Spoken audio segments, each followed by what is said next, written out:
Que bom que você chegou até aqui. Sinta-se uma pessoa abençoada. Você também pode ajudar a levar esta mensagem a outras pessoas. Compartilhe este vídeo em seus grupos de mensagens. Deixe seu comentário. E não se esqueça, deixe seu like. Gratidão. O desejado de todas as nações. Capítulo 80. No sepulcro de José. Jesus descansou afinal. Findara o longo dia de vergonha e tortura. Ao introduzirem os derradeiros raios do sol poente o dia do sábado, o Filho de Deus estava em repouso no sepulcro de José. Concluída sua obra, as mãos cruzadas em paz, descansava durante as sagradas horas do sábado. No princípio, o Pai e o Filho repousaram no sábado após sua obra de criação. Quando os céus e a terra e todo o seu exército foram acabados, o Criador e todos os seres celestiais se regozijaram na contemplação da gloriosa cena. As estrelas da alva juntas alegremente cantavam e todos os filhos de Deus rejubilavam. Agora Jesus descansava da obra de redenção. E se bem que houvesse dor entre os que o amavam na terra, reinou contudo alegria no céu. Gloriosa era aos olhos dos seres celestiais a perspectiva do futuro. Uma criação restaurada, a raça redimida que, havendo vencido o pecado, nunca mais poderia cair, eis o resultado visto por Deus e os anjos da obra consumada por Cristo. Com esta cena se acha para sempre ligado o dia em que Jesus descansou, pois sua obra é perfeita, e tudo quanto Deus faz durará eternamente. Quando se der a restauração de todas as coisas, as quais Deus falou por boca dos seus santos profetas, desde o princípio do mundo, o sábado da criação, o dia em que Jesus esteve em repouso no sepulcro de José, será ainda um dia de descanso e regozijo. O céu e a terra se unirão em louvor, quando, desde um sábado até ao outro, as nações dos salvos se inclinarem em jubiloso culto a Deus e o Cordeiro. Nos acontecimentos finais do dia da crucifixão, foi dada nova prova de cumprimento da profecia e novo testemunho da divindade de Cristo. Quando a treva se erguera de sobre a cruz e o Salvador soltara seu brado agonizante, ouviu-se imediatamente outra voz dizendo: verdadeiramente este era o Filho de Deus. Essas palavras não foram murmuradas em segredo. Todos os olhos se volveram a ver de onde provinham. Quem falara? Fora o centurião, o soldado romano. A divina paciência do Salvador, a sua súbita morte, com o grito de vitória nos lábios, impressionara esse pagão. No ferido, quebrantado corpo pendente da cruz, reconheceu o centurião a figura do Filho de Deus. Não pôde deixar de confessar sua fé. Assim foi novamente dada a prova de que nosso Redentor devia ver o trabalho de sua alma. No mesmo dia de sua morte, 3 homens, diferindo largamente entre si, declaravam sua fé: o que comandava a guarda romana, o que conduzira a cruz do Salvador e o que morrera na cruz ao seu lado. Ao aproximar-se a noite, um silêncio estranho pairou sobre o Calvário. A multidão dispersou-se e muitos volveram a Jerusalém com o espírito bem diverso do que tinham pela manhã. Muitos haviam afluído à crucifixão por curiosidade e não por ódio para com Cristo. Contudo, acreditavam nas acusações dos sacerdotes e olhavam-no como malfeitor. Sob uma excitação fora do natural, uniram-se à turba em injuriá-lo. Quando, porém, a terra foi envolta em trevas e se sentiram acusados pela própria consciência, acharam-se culpados de uma grande injustiça. Nenhum gracejo ou riso de escárnio se ouviu em meio daquela terrível escuridão. E, dissipada ela, fizeram o caminho de volta à casa em solene silêncio.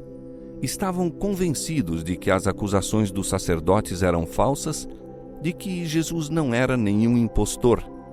E algumas semanas mais tarde, quando Pedro pregou no dia do Pentecoste, achavam-se entre os milhares que se converteram a Cristo. Mas os guias judaicos não se mudaram pelos acontecimentos que haviam presenciado. Não arrefecera seu ódio para com Jesus. A treva que cobria a terra durante a crucifixão não era mais densa que a que ainda envolvia o espírito dos sacerdotes e principais. Em seu nascimento, a estrela conhecera a Cristo e guiara os magos à manjedoura onde jazia. As hostes celestiais conheceram-no e entoaram-lhe o louvor por sobre as planícies de Belém. Conhecera-lhe o mar a voz e obedecera a sua ordem. A doença e a morte reconheceram-lhe a autoridade, entregando-lhe sua presa. O sol o conhecera, e à vista de sua agonia e morte, ocultara a face luminosa. Conheceram-no as rochas e fenderam-se, fragmentando-se ao seu brado. A natureza inanimada conhecera a Cristo e dera testemunho de sua divindade. Mas os sacerdotes e príncipes de Israel não conheceram o Filho de Deus. Todavia, esses sacerdotes e príncipes não estavam tranquilos. Levaram a cabo seu desígnio de matar a Jesus. Não experimentavam, no entanto, a sensação de vitória que esperavam. Mesmo na hora de seu aparente triunfo, assaltavam-nos dúvidas quanto ao que viria depois. Ouviram o brado: está consumado. Pai, nas tuas mãos entrego o meu espírito. Viram as rochas fenderem-se, sentiram o forte terremoto e estavam desassossegados, inquietos. Tinham invejado a influência de Cristo para com o povo enquanto vivo. Sentiam o mesmo ainda depois de ele morto. Temiam mais, muito mais, o Cristo morto do que haviam temido o Cristo vivo. Receavam que a atenção do povo fosse atraída ainda para os acontecimentos que acompanhavam a crucifixão. Temiam os resultados da obra daquele dia. Por coisa alguma queriam que seu corpo permanecesse na cruz durante o sábado. Este se vinha aproximando e seria uma violação de sua santidade o ficarem os corpos pendentes da cruz. Assim, servindo-se disso como pretexto, os principais judeus solicitaram de Pilatos que se apressasse a morte das vítimas e seus corpos fossem tirados antes do pôr do sol. Pilatos tinha tão pouca vontade como eles de que o corpo de Jesus ficasse na cruz.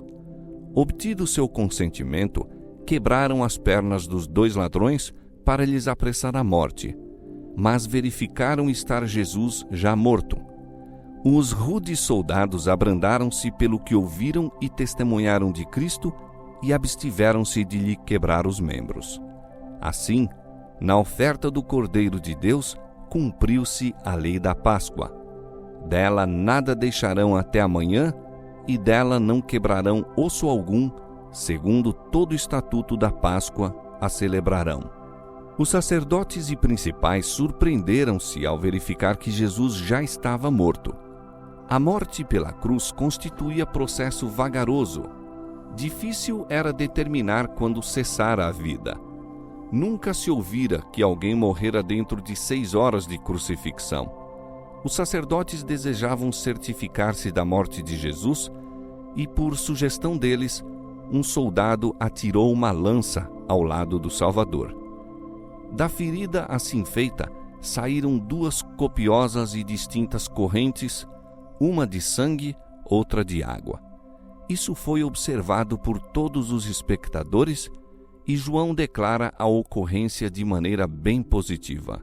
Diz ele: um dos soldados lhe furou o lado com uma lança e logo saiu sangue e água. E aquele que o viu testificou, e seu testemunho é verdadeiro. E sabe que é verdade o que diz, para que também vós o creiais. Porque isto aconteceu para que se cumprisse a Escritura que diz: nenhum dos seus ossos será quebrado. E outra vez, diz a Escritura: verão aquele que traspassaram. Depois da ressurreição, os sacerdotes e principais puseram em circulação o boato de que Cristo não morrera na cruz, que apenas desmaiara e revivera posteriormente. Outro boato afirmava que não era um corpo real de carne e osso, mas a semelhança de um corpo, o que fora posto no sepulcro. A ação dos soldados romanos contesta essas falsidades. Não lhe quebraram as pernas porque ele já estava morto. Para satisfazer os sacerdotes, furaram-lhe o lado. Não se houvesse já extinguido a vida, isso teria ocasionado imediatamente a morte. Não foi, porém, a lança atirada, não foi a dor da crucifixão que produziu a morte de Jesus. Aquele grito soltado com grande voz, no momento da morte, a corrente de sangue e água que lhe fluiu do lado demonstravam que ele morreu pela ruptura do coração. Partiu-se-lhe o coração pela angústia mental. Foi morto pelo pecado do mundo. Com a morte de Cristo, pereceram as esperanças dos discípulos. Olhavam-lhes as cerradas pálpebras e a cabeça pendida, o cabelo empastado de sangue, as mãos e os pés traspassados, e indescritível era a angústia que sentiam. Até ao fim, não acreditavam que ele morresse, mal podiam crer que estivesse realmente morto. Esmagados pela dor, não recordavam suas palavras a predizer essa mesma cena. Coisa alguma de quanto dissera lhes dava então conforto. Viam unicamente a cruz e a ensanguentada vítima. O futuro afigurava-se-lhes negro e desesperador. Sua fé em Jesus morrera. Nunca, porém, haviam amado tanto a seu Senhor. Nunca lhe haviam antes assim compreendido o valor e a necessidade que tinham da presença dele.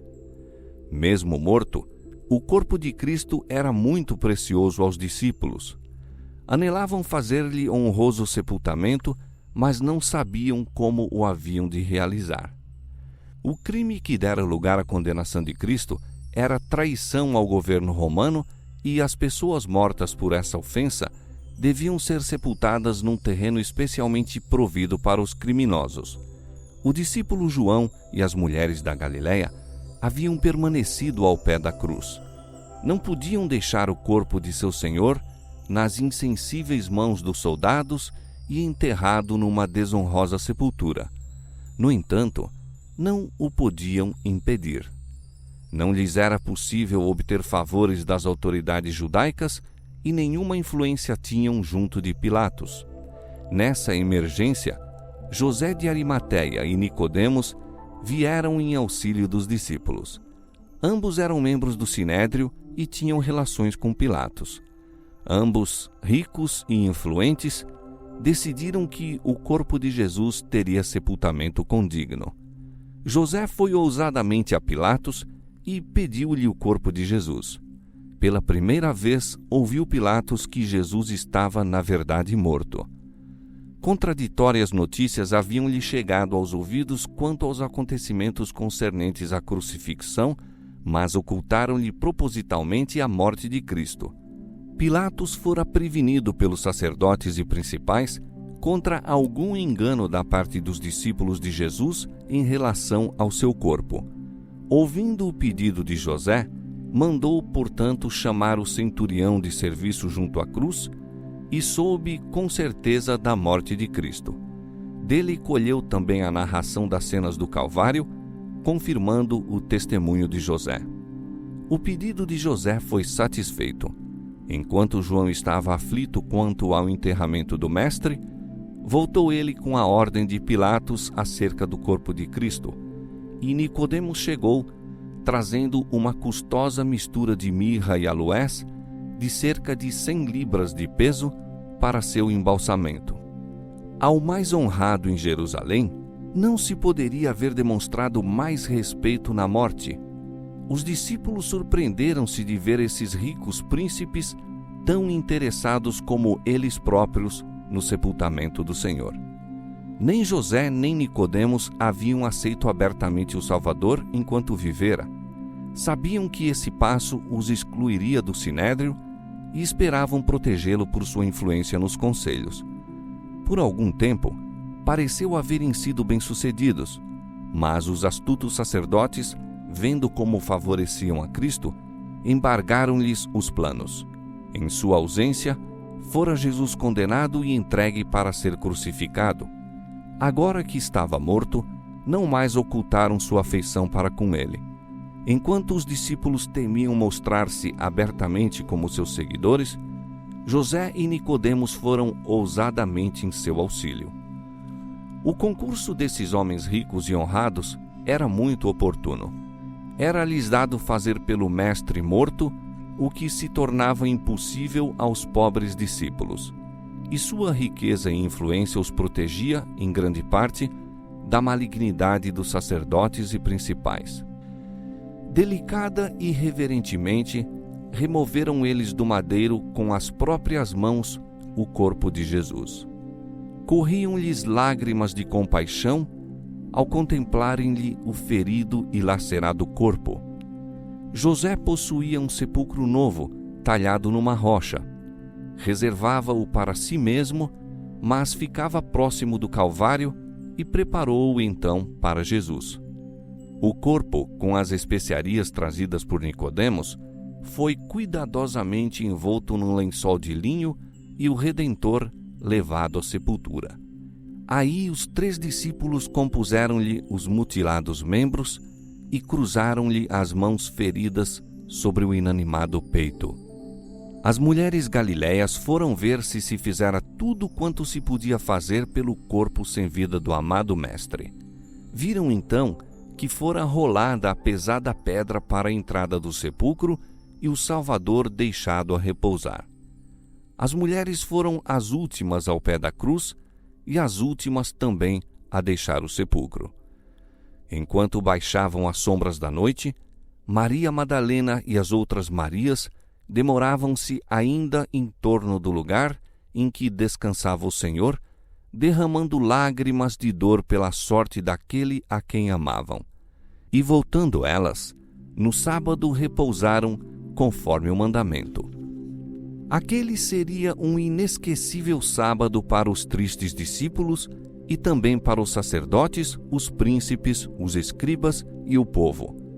Ao pôr do sol do dia de preparação, soaram as trombetas, anunciando o começo do sábado.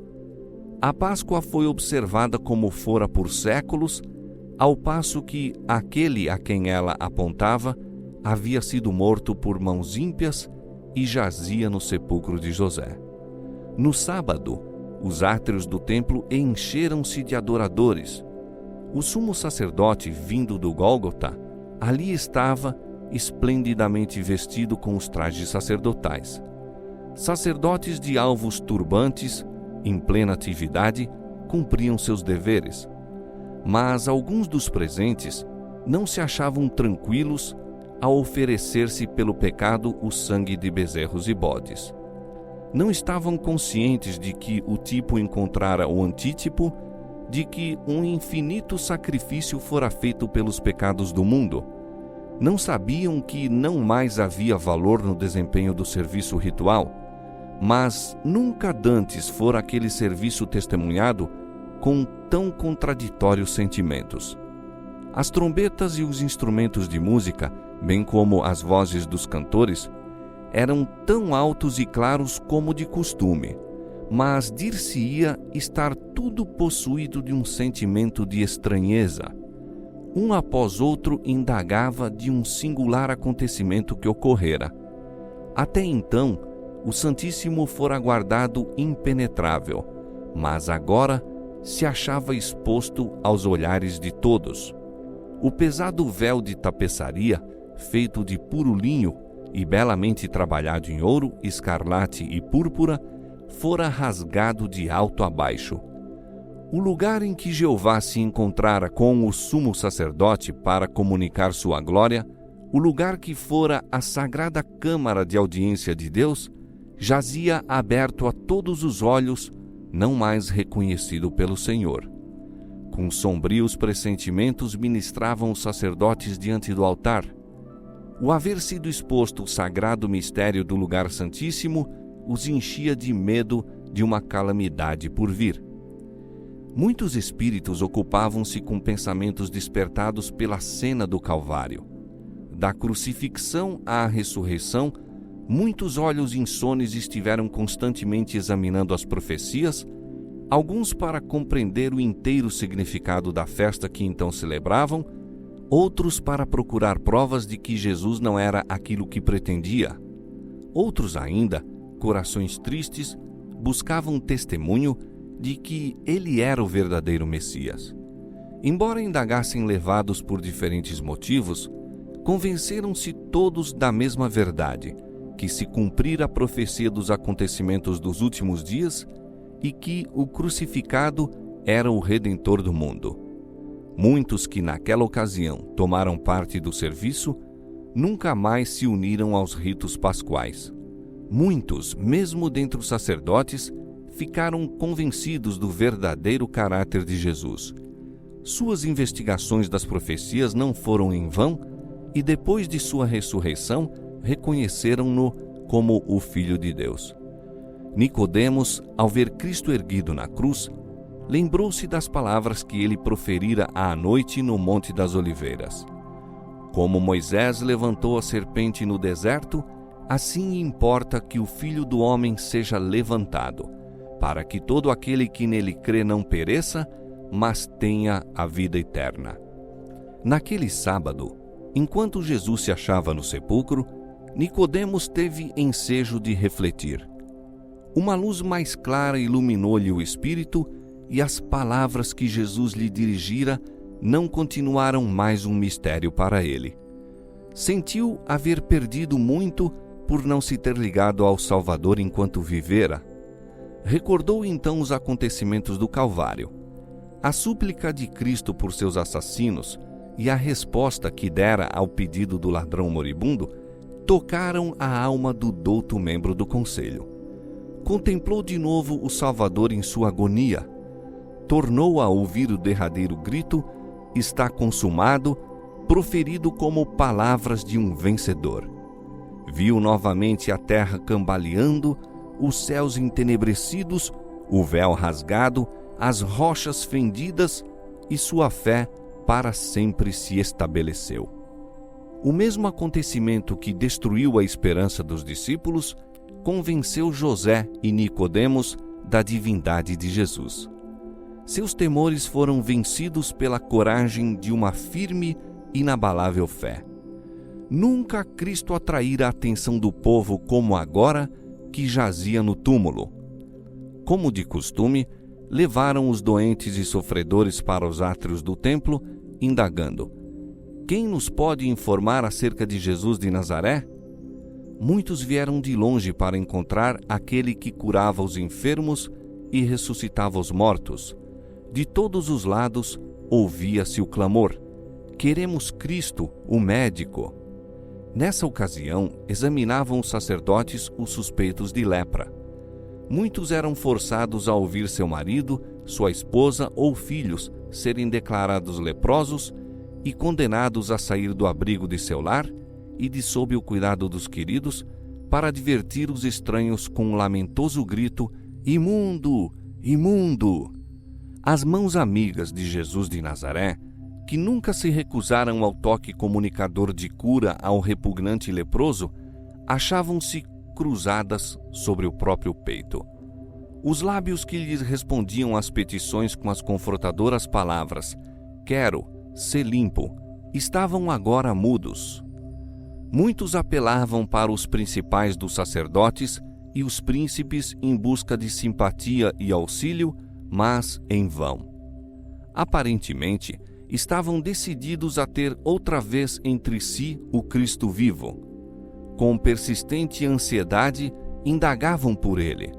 Não queriam ser mandados embora, mas eram expulsos dos átrios do templo e foram postados soldados às portas para deter a multidão que chegava com os doentes e moribundos solicitando entrada.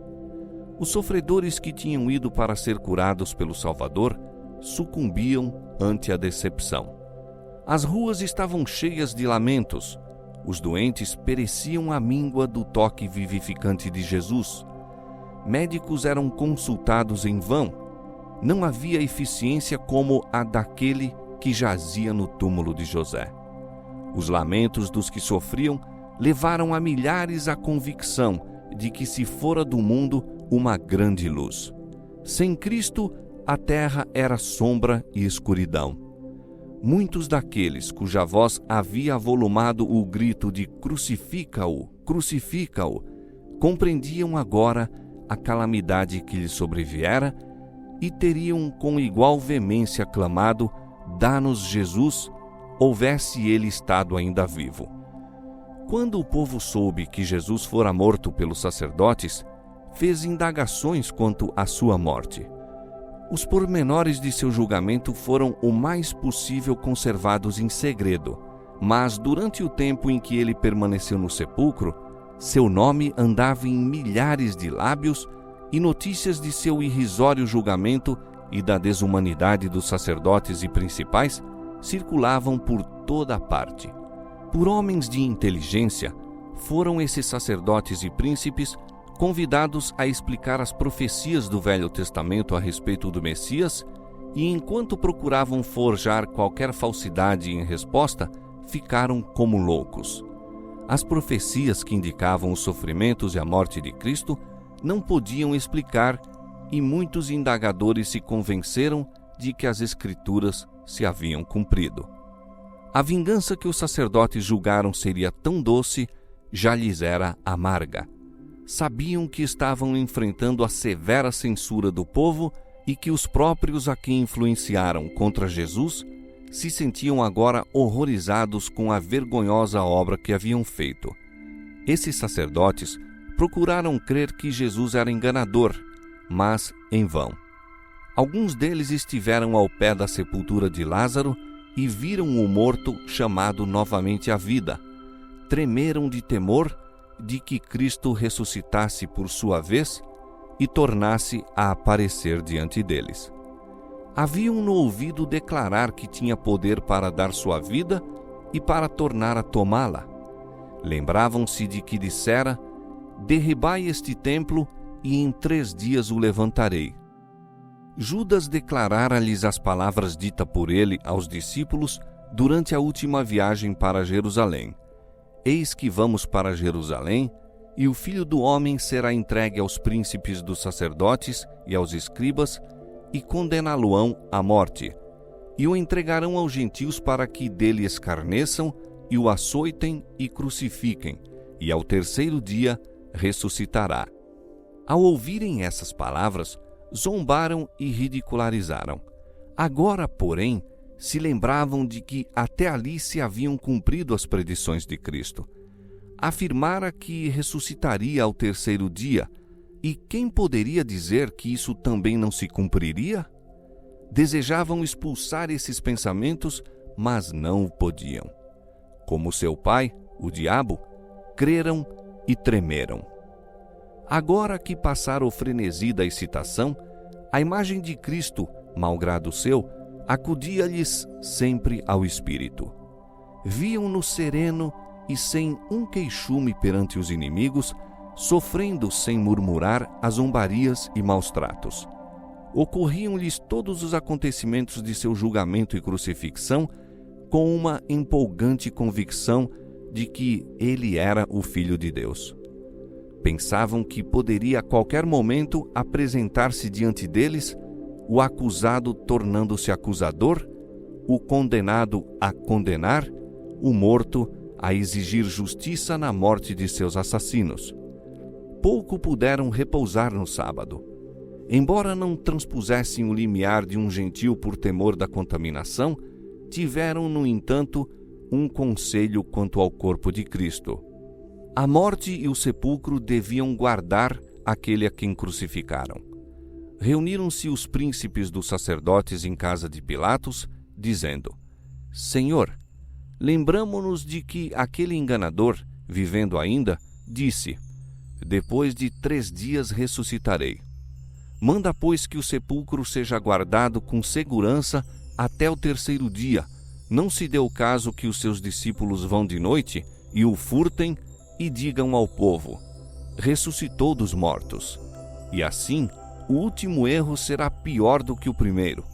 E disse-lhes Pilatos: Tende a guarda, ide, guardai-o como entenderdes.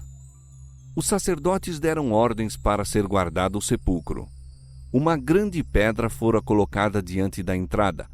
Através dessa pedra, puseram cordas, prendendo as extremidades à sólida rocha e selando-as com o selo romano. A pedra não podia ser removida sem quebrar o selo. Uma guarda de 100 soldados foi então colocada em volta do sepulcro para impedir que alguém tentasse contra sua segurança. Os sacerdotes fizeram o que puderam para manter o corpo de Cristo onde fora posto. Foi fechado com tanta segurança em seu túmulo como se nele devesse permanecer para sempre. Assim se aconselhavam e faziam planos fracas criaturas. Mal percebiam esses homicidas a inutilidade de seus esforços. Por seu proceder, no entanto, Deus foi glorificado.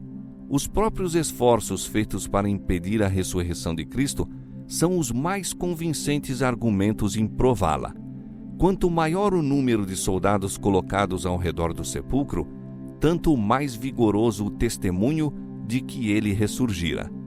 Centenas de anos antes da morte de Cristo, o Espírito Santo declarara por intermédio do salmista: Por que se amotinam as gentes e os povos imaginam coisas vãs?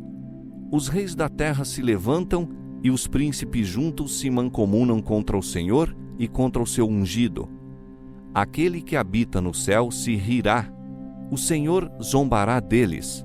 As guardas e as armas romanas foram impotentes para limitar o Senhor da vida dentro do túmulo. Aproximava-se a hora de sua libertação.